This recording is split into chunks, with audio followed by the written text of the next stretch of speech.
Hi everyone, welcome to another episode of the Squeaky Wheel podcast. My name is Sumukha Cherkanambi. Today's episode will be focusing on the topic of employment. So, unfortunately, in our society, people with disabilities routinely face barriers with finding and maintaining employment. Given that unfortunate reality, I thought today would be a great opportunity to let you all know about what the barriers are, but most importantly, to highlight some of the things that advocates are working on to improve employment outcomes for people with disabilities. So, I will be interviewing Larissa Beck, who is the Senior Director of Program Services at Reach for Resources, a nonprofit organization serving people with disabilities. They provide a number of services, including employment support services. She is also a member of the Public Policy Committee at Minnesota APSE, or Association of People Supporting Employment First. So she has a lot of experience and expertise on these issues, and we're going to be talking about a number of things, including the subminimum wage, customized employment, and also what's happening more broadly at the state and federal level pertaining to employment. So we can go ahead and get started with our conversation. I will add her to the stage. Hi, Larissa. Hi. Thanks for being here today. Thank you so much for having me. It's an honor. Yeah, so I was just gonna kind of start with just a general question, just for people who don't know what Reach for Resources is, or MN APSE. I was wondering if you could just provide an overview of those organizations and how they support people with disabilities. Yep. So Reach for Resources, we are a nonprofit organization that's located out in the Western Twin Cities metro. And we have a lot of different kinds of services. We do case management services. We have a full adaptive recreation and inclusion program. And so they go out and do fun activities almost every single day. We have a full mental health program and do some targeted case management with children. And then we have armed services and a parenting capacity program. And then we do some individual counseling as well. So those are those departments. And then we also have our community living department. And through our community living department, we do housing services, employment services, and in-home services for people who are looking for building independence. So that's Reach and what that organization does, my organization does. And then Minnesota APSE is a chapter of National APSE. And National APSE is the sole organization who is looking to be able to enhance and do more around employment for people with disabilities. So there's different state chapters. Minnesota APSE has been a chapter for a long time, and we are very active and have been known to do some things as well within the state. So we've had a large role in putting together the Employment First policy that then was established and put into our state policy, and have really been working with leaders across the field to be able to promote competitive integrated employment. Yeah, no, I'm actually very familiar with Minnesota APSE. I was actually on their podcast recently. I heard. Yeah, so that's another thing that they do is they interview a lot of people who are disabled themselves or who are working in employment, and they do a really good job of educating the community as well about these various policies. So it was a privilege to be a part of that and kind of share my experiences and also talk about some of the research that I was doing on employment as well. So yeah, it was a great experience. Yeah, our podcast is awesome, and we've had some really amazing people come through and be able to tell their stories through there.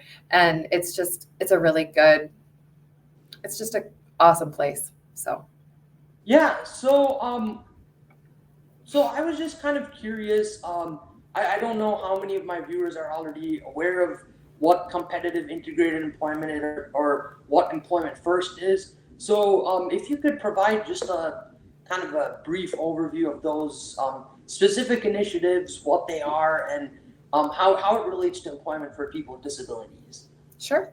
So employment first is essentially getting at that informed choice piece. And so when we are working with each individual person and going through and explaining what the options are available to them, the goal of employment first, or what the employment first policy states, is that we should be pointing towards employment first every time and helping people get set up for that. And employment means a job that they are earning at least minimum wage for, have opportunities for succession and moving up into that organization, have the same opportunities as anybody else who's working at that company, working at that organization, and really just a part of the fabric of that company. So, it is employment. Right. Yeah. And that is realistically what the definition of employment is. So, yeah. Yeah, because so I was now gonna kind of talk with you about some of the barriers that still exist for people with disabilities. I mentioned in a previous video that I did that I'm working at the Minnesota Council on Disability as a policy consultant. So I recently finished a series of blog posts about the barriers to employment, and one of the things, it was not an exhaustive list of the barriers, obviously, but a lot of what I talked about and interviewed people about was things like negative stereotypes, people not always receiving all the information they need to make an informed choice about employment, things like public benefits programs, having penalties for working. All those were kind of the various barriers that I was able to explore through that. I know even the state of Minnesota, through agencies, state agencies, has a program called Connect 700, which is like an affirmative action program for people with disabilities, where they have a chance to prove themselves on the job. That was also a program where there was recently legislation because it wasn't functioning the way it was supposed to in terms. So those are kind of just things that I have looked into myself as well. But I was wondering if I could get your perspective on, as someone who works in the field of employment services, advocacy, and policy, what do you see as the major barriers to competitive integrated employment? Yeah. So I am a provider. So I see things on an individual level for each individual person that my organization Reach is working with. But I also see things at that macro, 10,000 foot view when I'm hearing from other people across the state and what are those things. So, certainly some of the stuff that you've talked about with benefits and with the informed choice are there. But another thing that I see on a regular basis is, we don't necessarily always value people with disabilities. Right. And that's baked in, quote unquote. And it's really hard when we're talking to families and we're talking to individual people. And one of the things that I've seen that we've really tried to be able to focus on doing is raising expectations that people have for people with disabilities. And that starts so early. And it's hard to do that then when I'm starting to work with them, or we're starting to work with them as adults. And so certainly we can, hope to be able to have the goal to be able to change minds and change those opinions of people. But without representation, it's hard for folks to be able to see themselves in different roles, in different positions, in different places, to have something to be able to look to and say, hey, I can do that too. So, those two things to me they go hand in hand. And if we have the capability to raise those expectations from a point of time where we're talking kids and children, and really looking to what they could be and having that representation to point to and see, and have parents, have family members see that for folks, that's going to raise this up and bring things to a different level than what they could be now. To go kind of along with that is a lot of times we're then working with people who are wanting to be able to get out of day programs or out of what's known as a DT&H, Day Training and Habilitation Center, and had been working in, subminimum wage or not really working at all previously, and not knowing then what they're capable of. So it goes along with those expectations that people have and then internalize for themselves of what they think that they can do. So there was a story of somebody who we had recently started working with, and they so badly wanted a job at Walmart as a greeter. And because that is where they saw other people with disabilities. And we ended up coming and finding out that this person is really talented at using computers. They are very talented and very organized. And he is somebody who likes things to be very exact and very precise. And so we ended up getting him hooked up into a job at an office company, and they help to be able to design like office spaces. But it's just those perceptions that exist and what we think of. So we really try to be able to push those boundaries of what people think is possible. And through that, informed choice and really being able to show people what this could be, what this could look like, that's where I see a lot of holdups in all reality.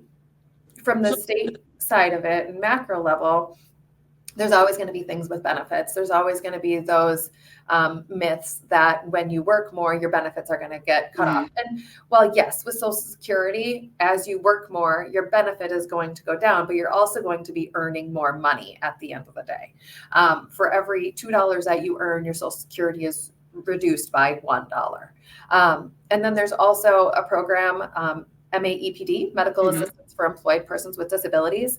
And if you enroll in MN APSE, then you're not going to lose any of your benefits that you have with medical assistance, which keeps your waivers and services that you have to be able to work with you so that you can work independently in the community up and running and going. And so there's always going to be those things that exist, but there are programs that are out there to help move towards work. So you would say that it's mostly just not being aware of what is out there to support people, and then also it's just that still kind of that negative stereotype where people with disabilities are not expected to do a whole lot.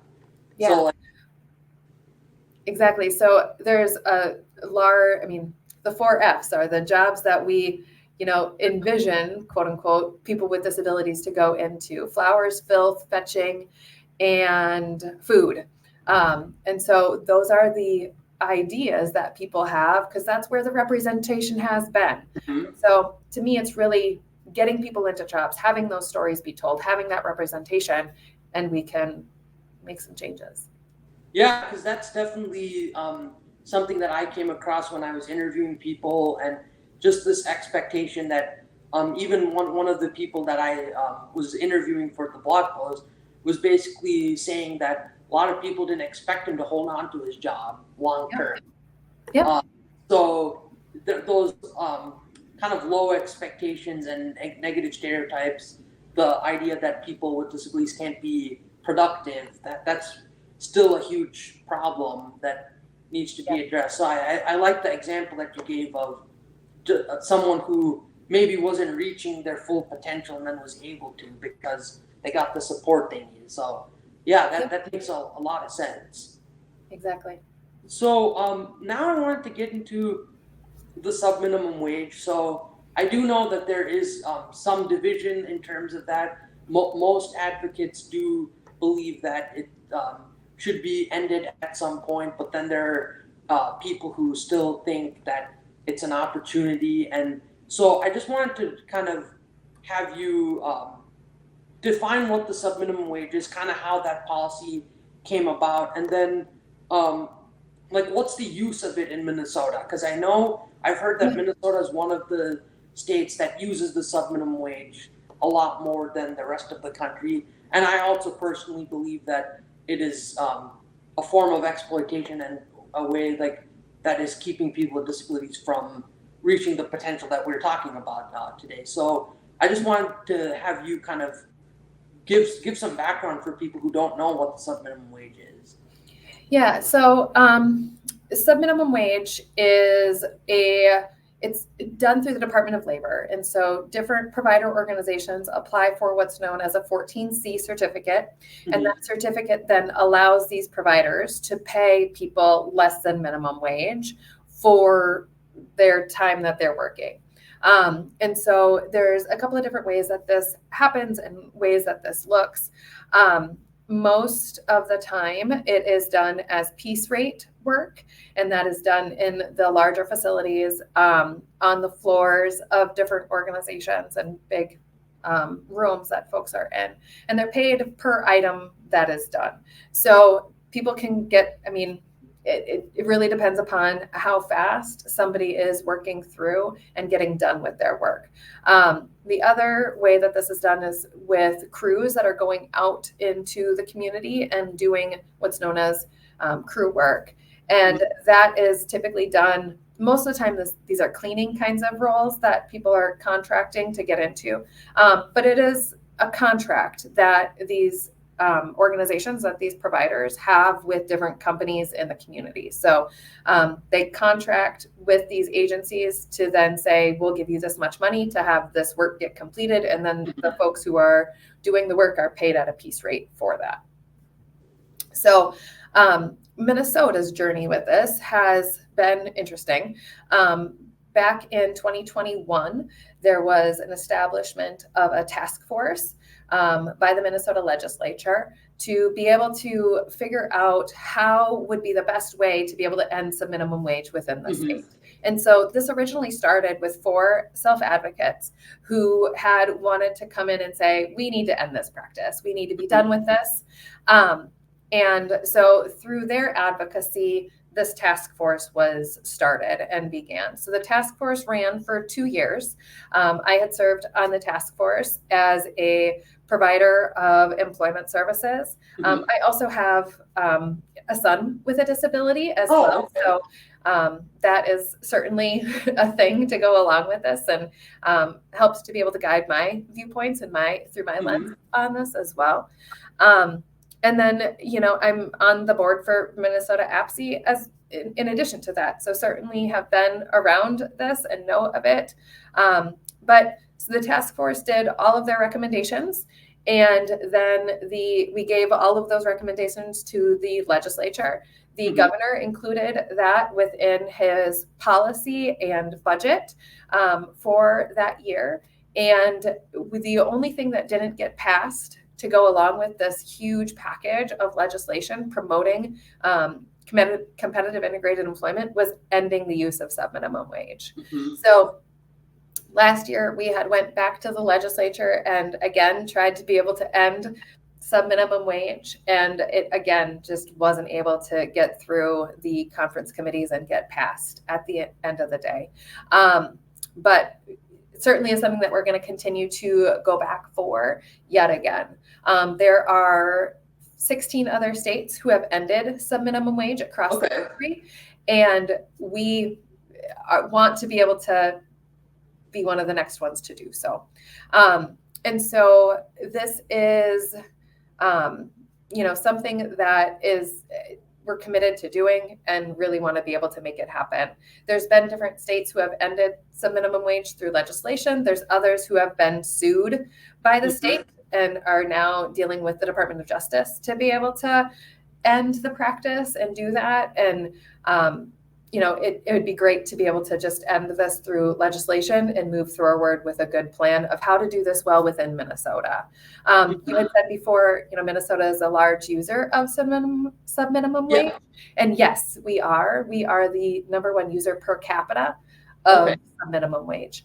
The only other states that have a higher population or higher number of people utilizing subminimum are California and Illinois. So those have much larger populations than Minnesota, but we have heavily relied upon this within the state because it's built into the DT&H programs that were done and put together way back in the day. I know I kind of mentioned this in my question, but about like kind of the challenge with ending the subminimum wage. So I know I know people who I kind of look at it from more of like it's providing an opportunity. There's like still a lot of bias in the employment system, so maybe this is the only way to get employed. And then there are people who look at it more from like a choice perspective, like people should be able to choose. So I know that those kind of attitudes are still sort of one of the main resistance to ending. So I guess to kind of phrase the question, what is kind of how are you going about addressing those things? And also, I think another piece of that is obviously the low expectations. Like families just don't believe that their children are capable of doing more than piecework. So I was wondering if you could just like respond to that and kind of how you're trying to go about helping these families or people understand like why it's so important to end subminimum wage. Yeah. So I look at this through the lens of human rights in all Right. reality. I very much view this as a human rights issue. Mm-hmm. This is the last group of people that we can pay differently just because of the fact that they have a disability. Right. There are things with folks who are justice involved that get paid less than minimum wage as well. So I don't want to, not state that in this conversation. But to define like an entire group of people just because of the fact that you have a disability and then that allows you to be paid less than minimum wage, that to me makes it a human rights thing. So yes, those are certainly, arguments that I hear about this on a daily basis. And what I will say about this is we're not looking to be able to take away any of the services. We're not looking to be able to change the work that's being done. We're not looking to,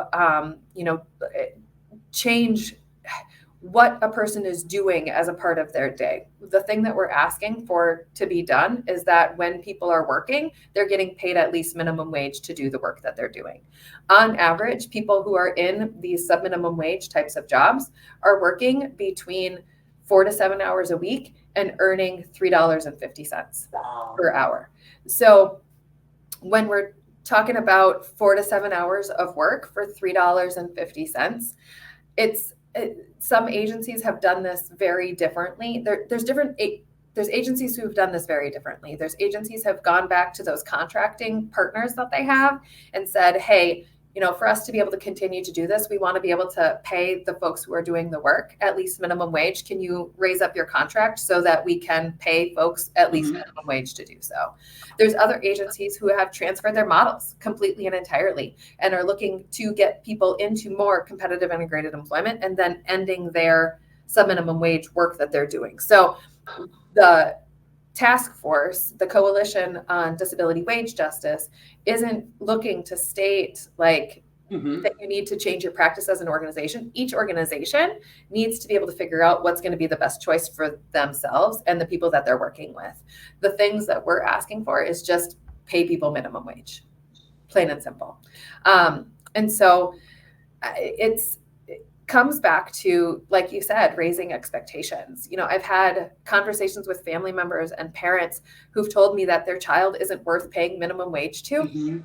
Wow. And as a parent of a kiddo with a disability, it's really hard for me to hear. I can't imagine a world where I would say that about my kid. And every person is different. Every child is different. Everybody has capabilities that they have and skills that they have. And those are the things that we need to look to. People are hired for the skills they have. You're not hired for the skills that you don't have.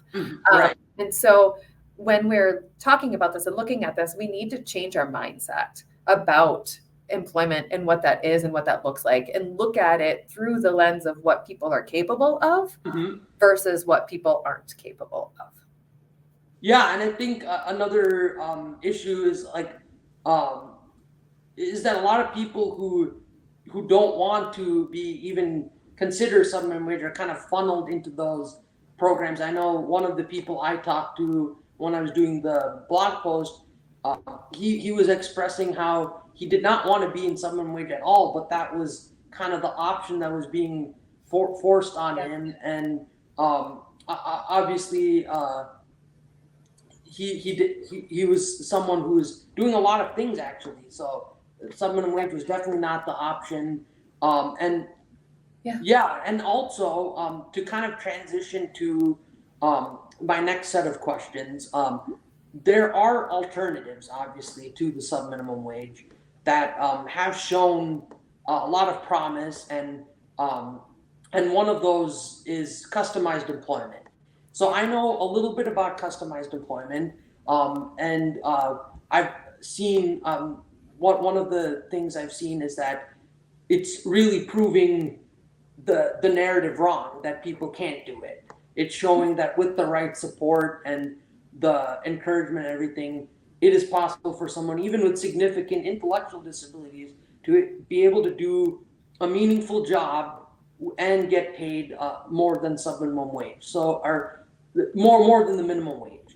So, can you just talk a little bit about customized employment and kind of give people an idea of what it is and how, um, and kind of what are the challenges with transitioning to that sort of model where you're centering the person's interests and skills versus looking at it from a more deficit based perspective? Sure. So customized employment is where we as providers are working with the person that we're set up to be able to do these services with, and really helping them to figure out what are their skills, what are their passions, what are the things that they're good at, who are their connections, where are they located, Mm-hmm. what's around them in their area, who do they know that we can then connect with to be able to build and really be able to do a better job of getting to know the person that's going to lead us to some different employment themes that a person might have. So we start what's known as our discovery services, really just being able to get to know the person. We start it with a home visit. And go into somebody's place, potentially go into their bedroom and see what they have, see what they're into. If we're talking about my son, we can walk into his room and see the bajillions of Legos that are there that I will eventually step on, but we'll leave that over there for a minute.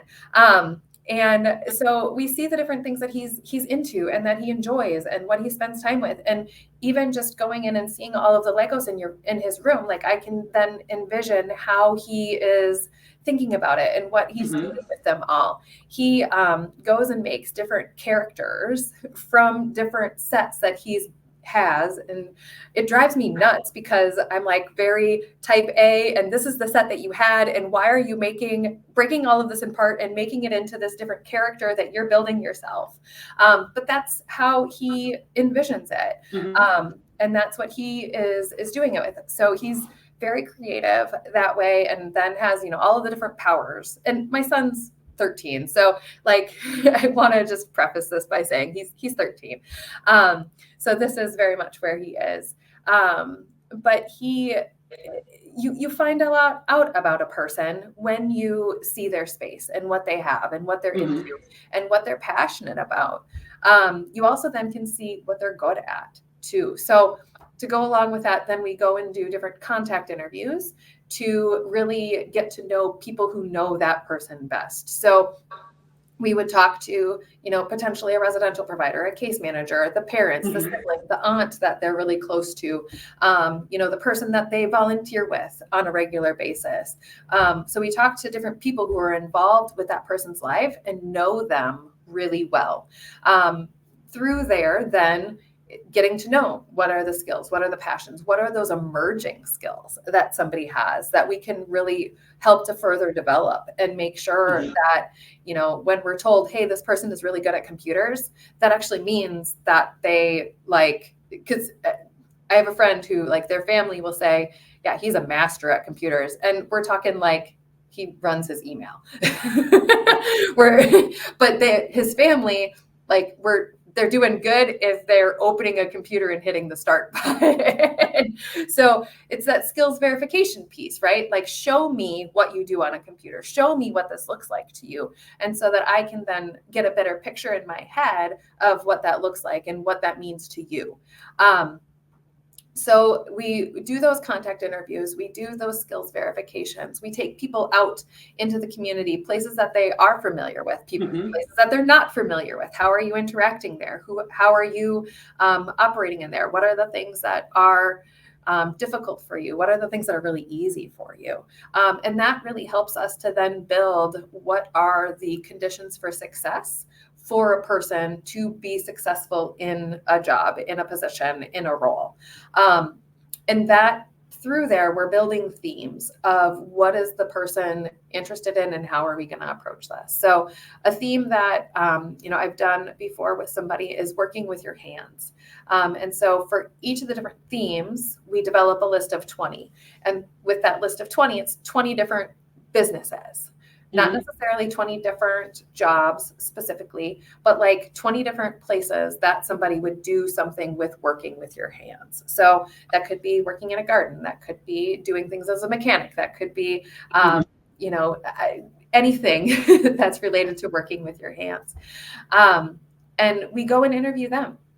And do informational interviews. And it's the person then, it's flipping the script, right? So it's not the company doing an interview on the person, it's the person doing an interview with the company and them asking, if I want to get into this line of work, what are some of the things that I should know? What is, education wise, what would I need to be able to have? What is a good employment setup for me to be able to get involved in this? If I want this at the end of the day, what are some good jobs that can help me to be able to get to that point so I can build my resume and show growth in that area? It's what are some of the things that are growing in this and how would I succeed? And so it flips the script and just allows for those connections that then we've built through those interviews along the way of doing discovery. So just a follow-up question to that. So it sounds like really what customized employment is doing the work to really understand the person's skills, interests, get to know them on like a personal and professional level, and then kind of connect them with the businesses so they can sort of understand. And it's almost just like any other person trying to understand their own interests and figuring out what they want to do with their. So once someone gets a job, what are kind of the ways that customized employment ensures that they have the supports in place to maintain that employment? Yep. So I'm just going to go back to a couple of things with customized employment before I jump to that. Okay. So within customized employment, it is then working with those employers to create roles and create positions and really doing job carving to really be able to better understand what the businesses need as well, to be able to make this a successful match for each person. Because like I said before, people are hired for the skills they have, not for the skills that they don't have. So we really do look at this then through the lens of the business, in addition of how can this person how can we make this work for you as well, in those jobs and those positions that you have. If you were to come in and ask me as an employer, as somebody who hires people, what are some of the things that aren't getting done? What are the things that just you need some additional help with? You need some additional things to be able to go along with. I can rattle you off a list of 10, 20 different tasks, right? And most businesses, most companies have that pile of stuff that, I'll deal with that. So if we can create roles, create jobs for people to do those things that they're good at doing, that's what this can be.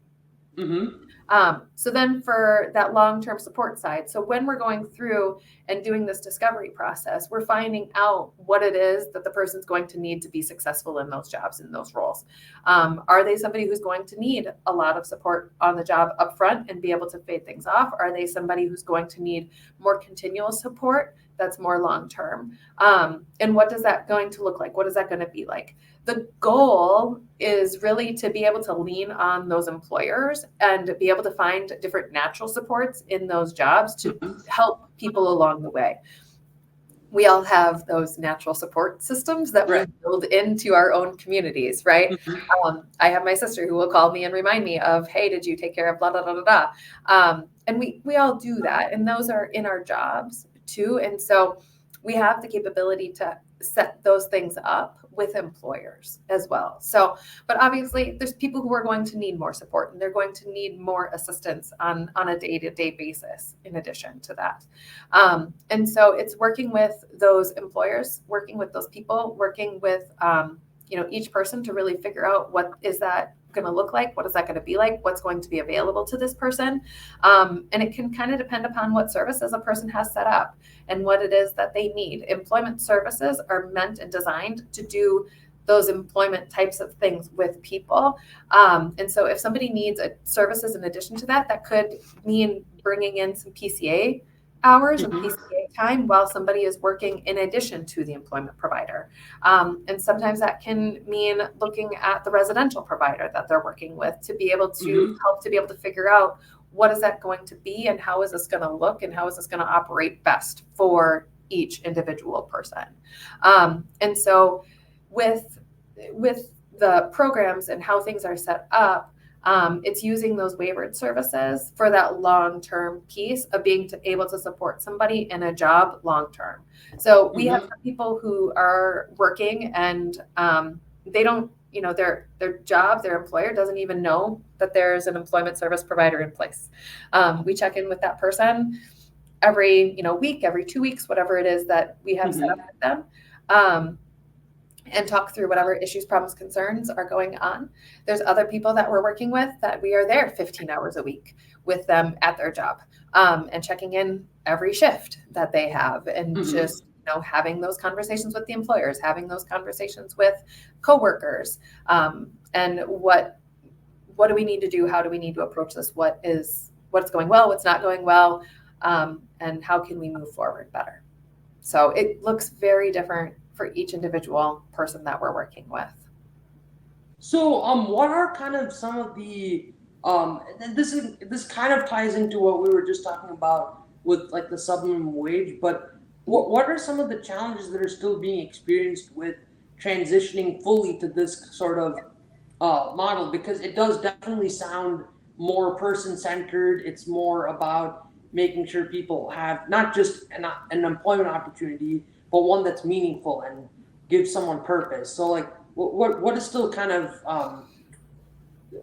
what are the challenges essentially? Yeah. So one of the things with doing customized employment is training for it. And that is something that is time consuming and it can be expensive. Currently, the state of Minnesota is offering customized employment training through DEED and VRS for free. For a certain number of people to be able to do per cohort that they're enrolling and putting in. I'm not sure if they're going to offer that training again next year or not. Staffing is always going to be another thing that's involved with this, and just having us being able to have enough staff to work with everybody that's involved in the system. And having this be a more individualized thing, it is a one-to-one service and it's one person, one job at a time. And so it takes time to be able to go through and do this and do it well with folks. And I mean, the other piece is, I think kind of just goes along with what I've said, is raising those expectations and helping people to really view this as something that is possible and something that can happen for them. With the large package of things that got passed after the task force, I mean, one of those things that was included within that was case management training, and being able to talk to each of the different people on case managers' caseloads about what is available to them through the services and what that can look like, and tells different stories of people working and tells stories of customized employment, so that they then have some ammunition, right, and some stories that they have at the ready so that they can talk to their families that they have about it. There's always going to be, things with the systematic and economic assistance world of this MAEPD. There's a premium to pay for MAEPD, and it can get to be expensive based upon how much you're working, because that is a percentage that goes that way. We're hoping that with this next legislative cycle, we will be able to end those MAEPD premiums Mhm. and move that forward. So, having more and more people on board to be able to do that at the legislative level will help as well. So, what has been done? I guess you kind of talked about like the staffing and training. That certainly makes a lot of sense because of kind of the work that's involved with making sure people are set up well to do their job. What about from the provider side of it? So I know the legislation you're talking about did also include some like technical assistance for providers who still use Yeah. 14C. Yep. So what's the progress on that front? So, over the course of the last 2 years, there had been a group of 8 different providers who had been receiving technical assistance from ICI Minnesota. And part of it was that they needed to end their use of subminimum wage certificates to be able to then be eligible for it. And there was some grant dollars to go along with that. I want to say it was like last week is when the RFP, the request for proposals, had came out for the new round of technical assistance that will be moving forward. So any provider would have the option to be able to apply with that technical assistance and then go through the process of figuring out what would be best for their agencies to be able to move forward with this process of ending minimum wage.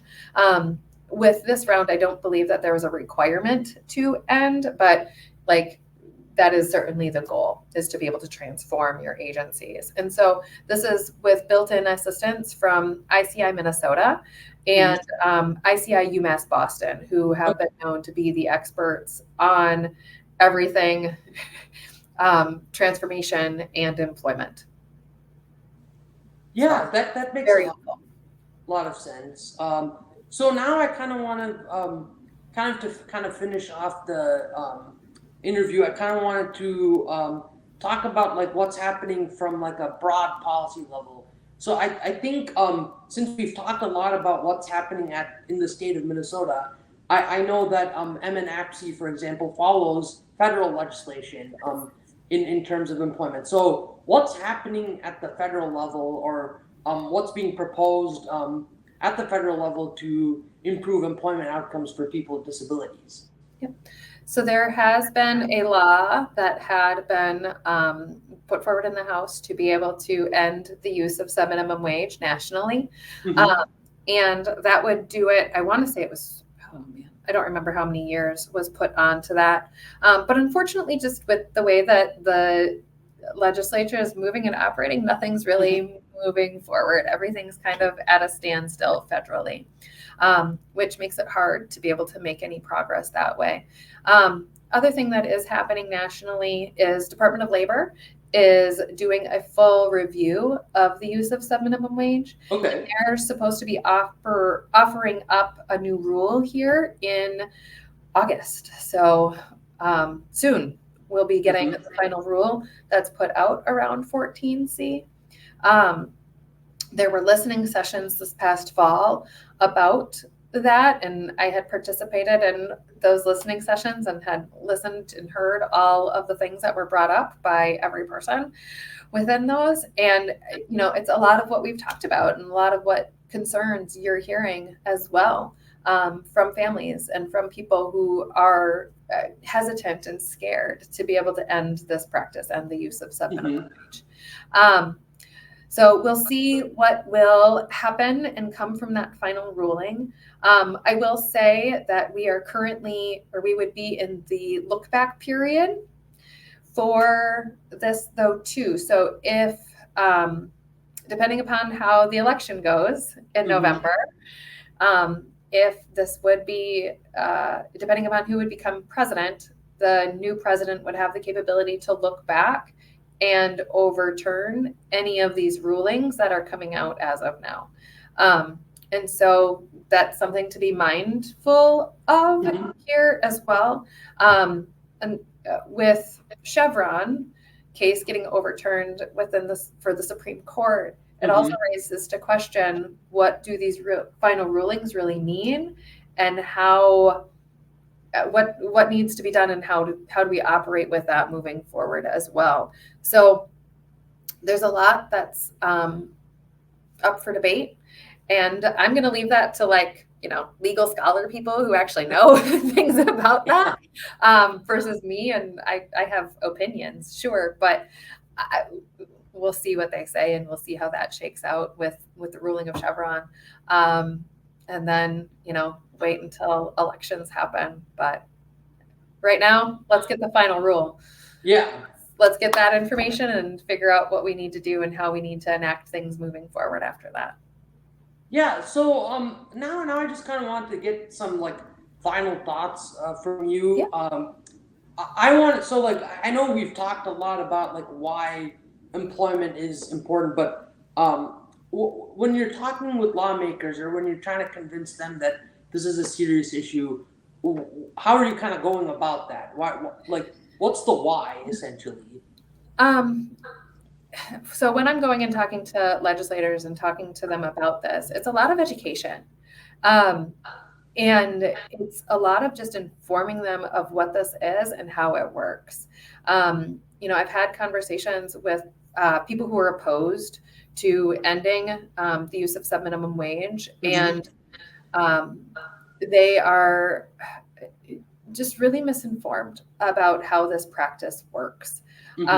When I tell them that it's providers who are paying less than minimum wage to this, that's shocking to them. Oh, really? A lot of times they're thinking that it's the companies that are paying people less than minimum wage, not a provider.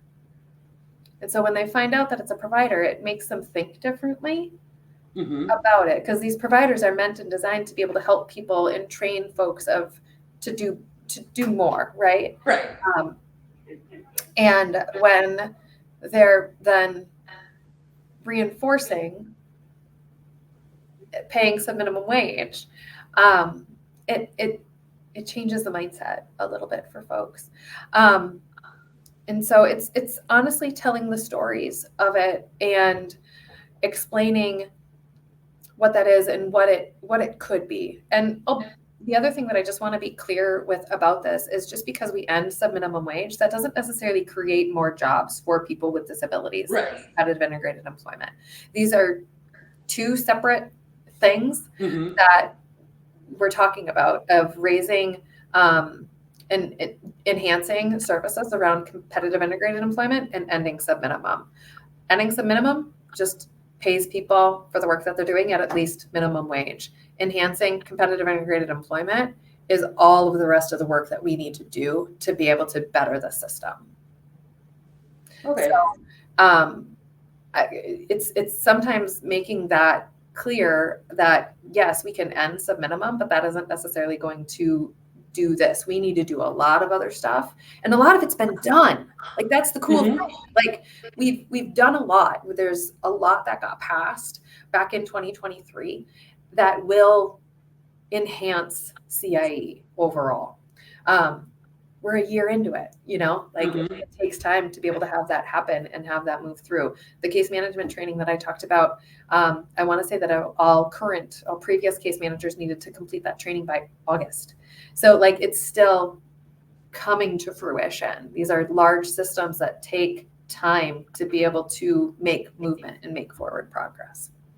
So what, you kind of talked about kind of how these policies are coming into place and how things are slowly trending in the right direction. And you mentioned that it's not just ending the subminimum wage, it's doing more to enhance competitive integrated employment. So what specific initiatives are you working on in that sort of area of bolstering competitive integrated employment? So one of the things that I would really like to see happen is dual enrollment. And some of this is kind of the in the weeds technical stuff behind the scenes that not everybody thinks is the fun stuff, but it's the stuff that I think about at night. And so if we have more providers who are dually enrolled to provide vocational rehabilitation services and waiver services, that makes it easier for the people who are utilizing the services to move through all of the different services, because there's different services that you need at different stages at Right. this.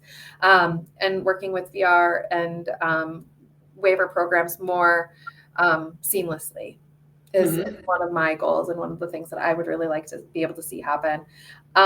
During planning stage, there's a rule that should be done within 120 days. And 120 days goes by really quickly. Yeah. And it can be sometimes difficult to get through the full process when people just experience life, you know? We all have things happen that get in the way of us being able to move forward with the goals and the things that we want to do. And yes, we always want to be able to move through this in a good fashion, in a timely fashion. But, you know, people sometimes are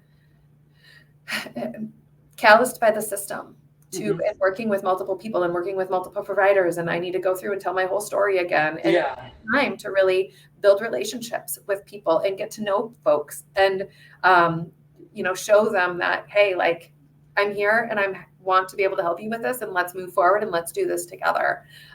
So that's that 120-day piece is one of the other things that I would really like to see get changed, get altered. And then the MAEPD premium as one of the other things that I think would really help to be able to move this forward and do more within this as well. You know, transportation is always going to be another issue, another problem, another thing that goes along with this. So what can we do around that? Rates for services, you know, being able to really professionalize the work that our staff are doing on behalf of and working towards. If we can, you know, raise those rates, we can pay our staff more and professionalize this more. Currently, that certification to do customized employment is not required for services. And if we can do a better job of training staff and having funding in place to do so, we, you know, it again enhances and professionalizes the services that are being provided. So there's a lot that goes into it, and that's behind the scenes of really enhancing competitive integrated employment. So there's a lot of things. Yeah, they all work cohesively together. And that's one of the things with the task force that was very evident of just how all of these things are all related and how it all just ties together at the end of the day. But we have a lot that's available now too. And I don't want to negate that in any way, shape, or form. And in having all of the conversations that I have had, it's really educating people about what is available to them now. Because they don't know. A lot of people didn't know that MAE is a thing. Customized employment is a thing. You know, we can do a lot with what we have too. Okay, well, that was all my questions. Thank you so much for your time today. I definitely learned a lot about our employment system and what still needs to be done. So yeah, I really enjoyed our conversation. Me too.